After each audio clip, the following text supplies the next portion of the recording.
ഇരിങ്ങാലക്കുട കടുപ്പശ്ശേരി കച്ചേരിപ്പടിയിലെ വീട്ടുപറമ്പിലെ കിണറിൽ നിന്നും വെള്ളം നിറഞ്ഞ് കവിഞ്ഞ് പുറത്തേക്ക് ഒഴുകിയത് ആശങ്ക പരത്തി. വെള്ളിയാഴ്ച രാവിലെ കച്ചേരിപ്പടി ദുർഗാദേവി ക്ഷേത്രത്തിനു സമീപത്തെ കുണ്ടിൽ രമയുടെ വീട്ടുപറമ്പിലെ കിണറിൽ നിന്നുമാണ് വെള്ളം നിറഞ്ഞു കവിഞ്ഞ് പുറത്തേക്ക് ഒഴുകിയത്.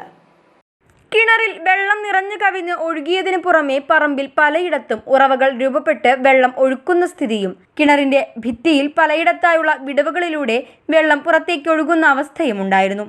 വീടിന് സമീപത്തുള്ള പറമ്പിൽ സ്ഥിതി ചെയ്യുന്ന താഴേക്കാട് ലിഫ്റ്റ് ഇറിഗേഷന്റെ വാട്ടർ ടാങ്കിന്റെ പൈപ്പുകളിൽ ലീക്ക് വന്നതോ ഭൂമിക്കടിയിലൂടെ പോകുന്ന പൈപ്പ് പൊട്ടിയതാകാം കിണറിൽ വെള്ളം നിറയാൻ കാരണമെന്നാണ് പ്രാഥമിക നിഗമനം.